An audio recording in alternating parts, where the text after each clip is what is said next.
سلام حباناتي، نتمنى تكونوا بخير وعلى خير في نهار جديد ومع فيديو جديد.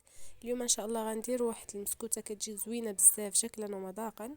واني قبل ما نبداو الفيديو ما تنساوش اللايك وشي كومونتير في اخر الفيديو، ما تنساوش بارطاج لاشين حيت محتاجه بزاف البارطاج ديالكم. ويلا نبداو. بسم الله على بركه الله. بالنسبه للمقادير غادي نحتاجو 3 البيضات، واحد الياغورت ديال الفاني، كاس مع مرش ديال الزيت، كاس ديال العنبه مع مرش ديال الزيت، كاس ديال سنيده. غنحتاجو 2 خمارات حمر، وغنحتاجو واحد الساشي ديال الكاكاو، ونحتاجو واحد الحامضه محكوكه والطحين. حتى الاخر نقول لكم شحال جاوني ديال الكيسان ديال العنبه، وقبيصه الملحه. ما غنساش الملحه، قبيصه الملحه.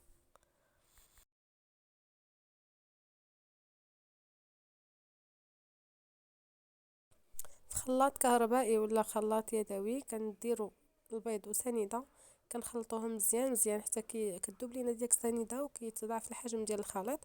عاد كنزيدوا باقي المقادير تدريجيا ومع تخلط.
كنزيدو معلقه كبيره ديال الخل باش كتساعد الكيكه ديالنا انها تنفخ، كتجي زوينه بزاف.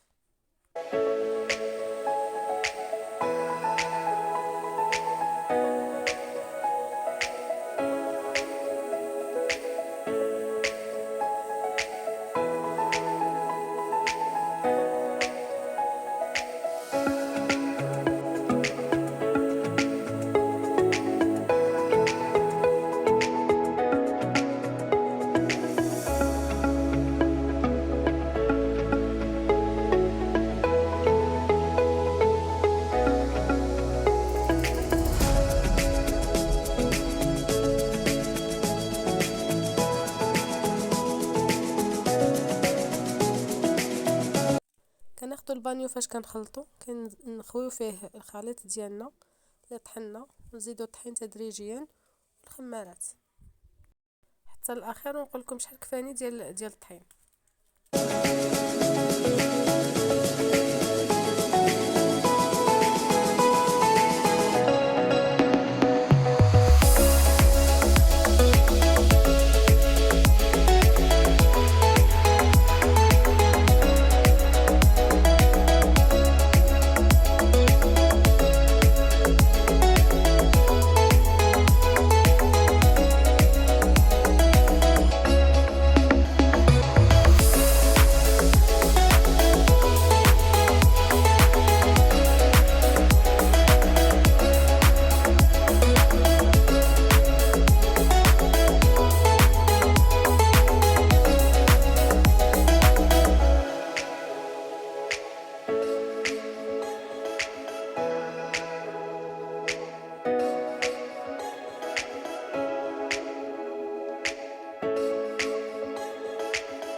لا تكستور ديال الخليط ديالنا كتكون بحال هكا، ما كيجيش قاصح بزاف وما كيجيش خفيف بزاف.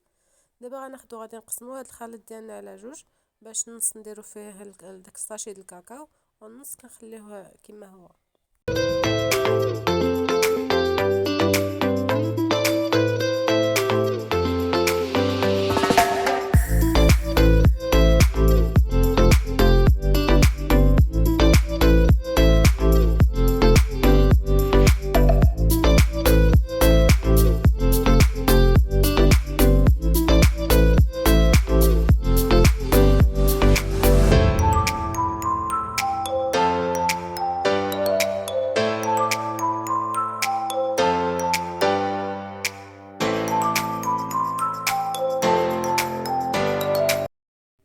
دابا كناخدو المول فاش غادي نطيبو الكيكه ديالنا، كندهنوها بشويه ديال الزيت، كندهنو بشويه ديال الزيت وشويه ديال الطحين باش ما تلصقش لينا.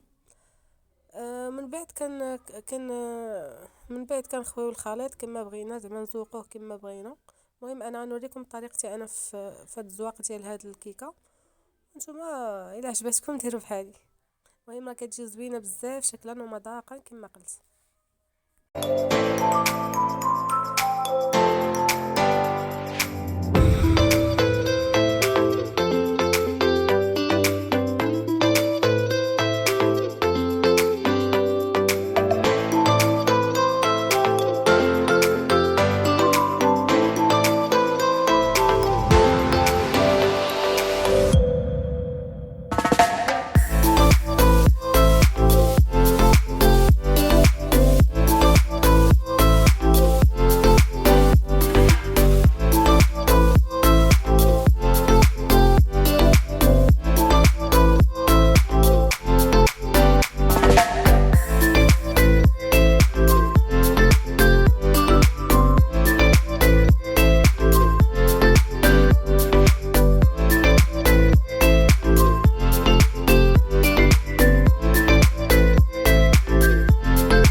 دابا من بعد ما ساليت الخليط ديالي كامل، دابا غادي نبقى نشكلو كما بغيت.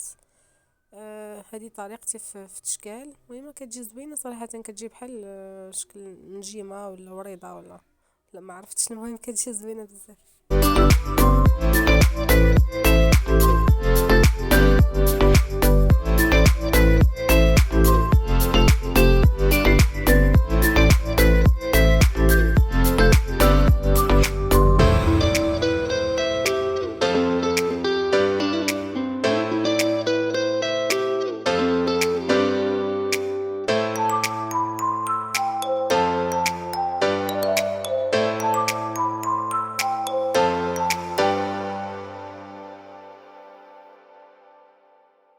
دابا من بعد ما ساليت التشكال ديال الكيكه ديالنا، غادي ندخلوها الفران سخون من قبل لمده نصف ساعه.